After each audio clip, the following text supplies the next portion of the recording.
Young's double slit experiment. What is the use of this Young's double slit experiment? It is useful to demonstrate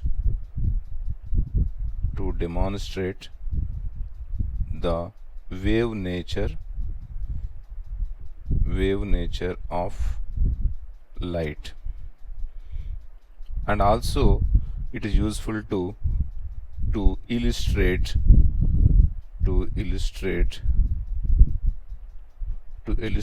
the phenomenon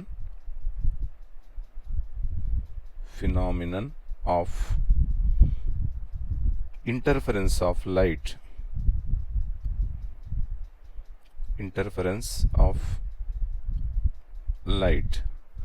So this is the setup shown in a YDSE experiment. So this is a single slit is taken, and it is a single slit. This is S1, source S1. S1 acts as, actually the rays are coming from infinite distance, so which are rays are parallel to principal axis, are parallel to each other. So they are parallel to each other means what? The rays are coming from infinite distance. So ikkada first one oka slit arrange chesanu, like a cardboard sheet ku oka hole, like a rectangular sheet is, this is the part, like, okay. So this is what, it's a single slit. Now whichever the light is propagating from here like this, ఇది ఇక్కడ దీంట్లో నుండి మళ్ళీ slit అవుతుంది, okay. Why? Because S1 acts as a source of light according to Huygens principle. Huygens principle ఏంటి? Wave ఫ్రంట్లో ఉన్న ప్రతి పార్టికల్ సోర్స్ లాగా యాక్ట్ అవుతుంది. Every particle on the wave front acts as a source which is called secondary source. So these waves are propagating like this, and next one, this will be slitting in forward direction, okay. So it's what? Forward direction.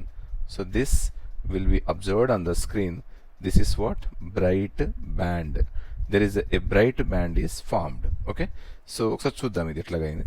First one S1, next one ఇక్కడ two sources తీసుకున్నాను, S1 and S2. So this is first one I'm taking as like a is the S. So this is S1 and S2. So S1 and S2 are the two sources. Actually S కూడా source కాదు, source somewhere ఎక్కడో ఉంది, కానీ S acts as a source and the front wave front is propagating in forward direction, like, okay.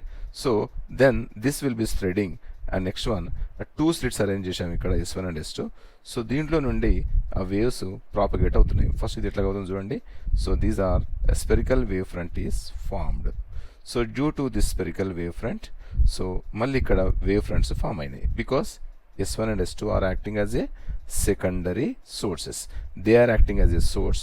So those sources on the wave front will be called as what? Secondary sources of light. So ikkada, so first one నేను ఈ direction తీసుకుంటున్నాను చూడండి. So this is the direction, okay. So you choose a point from this.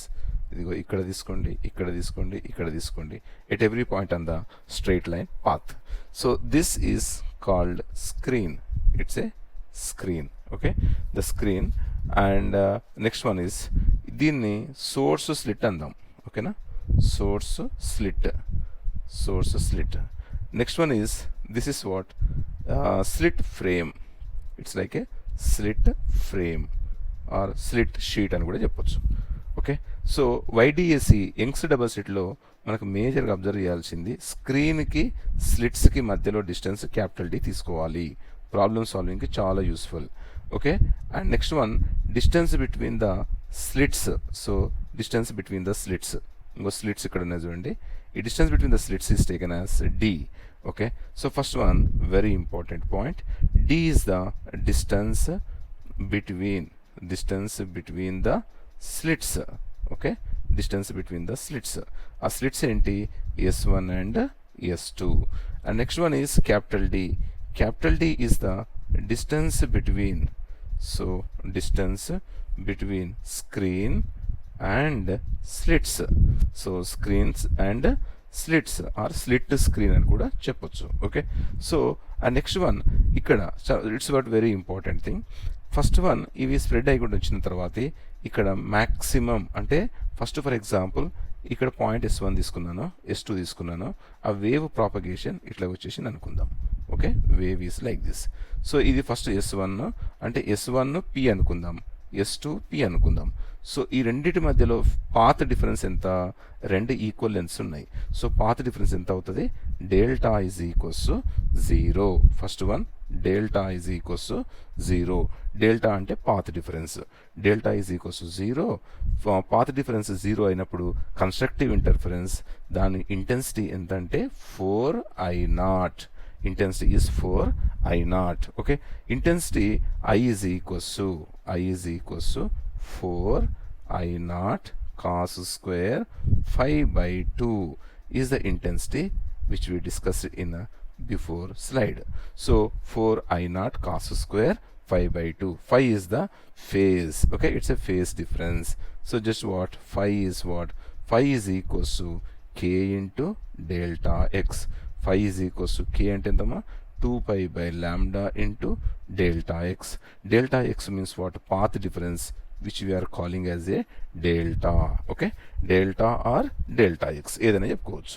So next one come to the point here. ఇక్కడ ఏంటి? Delta is equals to 0 తీసుకున్నా. Delta equal to 0 అంటే path difference 0. Path difference 0 అంటే constructive. Constructive అంటే intensity ఎంత? 4I0. I0 is the intensity of individual source. Okay, so ఈ రెండు S1 and S2 అంటే కోహరెంట్ సోర్సెస్. కోహరెంట్ సోర్సెస్ అంటే ఏంటి? So they should be produced from the same source.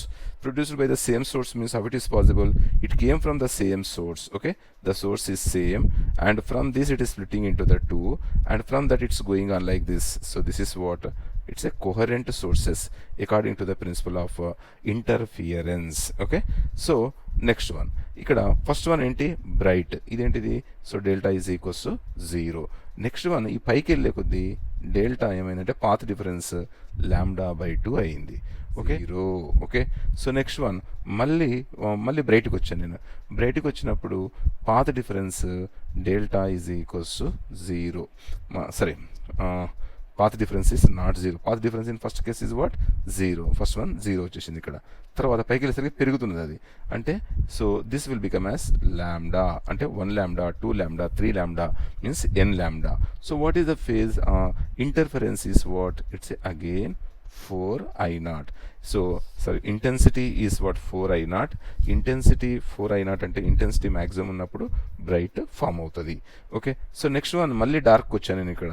So it's what? Where is the dark here? This delta అంటే path difference. Path difference first time వచ్చింది 0 వచ్చింది. ఇక్కడ λ/2.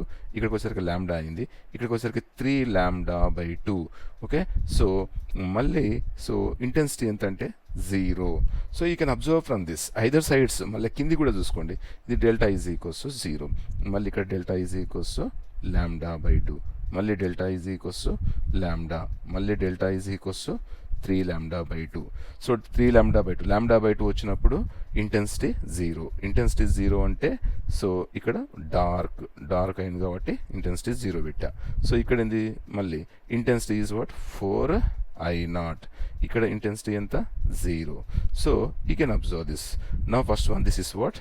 First one central maximum form అయింది. Central maximum form అయింది కాబట్టి ఈ రెండింటి మధ్యలో పాత్ డిఫరెన్స్ ఎంత? 0. అంటే delta is equals to 0. Delta 0 అయినప్పుడు ఇంటెన్సిటీ ఎంత?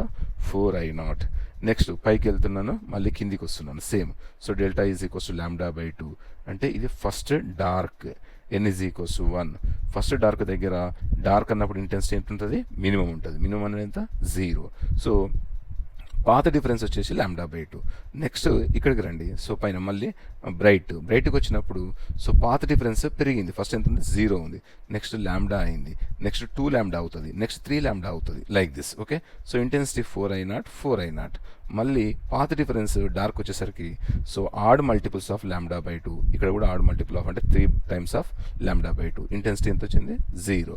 సో ఇంటెన్సిటీ 0 అయితే so then what? It's a dark fringe. This will be continued like. So from this you can understand. So that's what? First one path difference for dark తీసుకున్నాను అనుకోండి. ఓకేనా? For dark fringe. దీన్ని మొత్తము fringe pattern అనొచ్చు మనం. Fringe pattern. Okay, so fringe pattern అయితే dark fringe అయిందనుకోండి, path difference lambda is equals so first one lambda by delta is equals to lambda by 2, 3 lambda by 2, 5 lambda by 2, so on like. So అట్లాగే bright తీసుకున్నాను అనుకోండి, bright fringe అయితే delta is equals so first one ఎంత వచ్చింది మనకు, path difference 0 వచ్చింది, తర్వాత lambda, 2 lambda, 3 lambda, so on. అంటే so delta n lambda is the general form for this. It's a n into lambda. This is odd multiple అంటే ఎంతమ్మా 2n minus 1 into lambda by 2.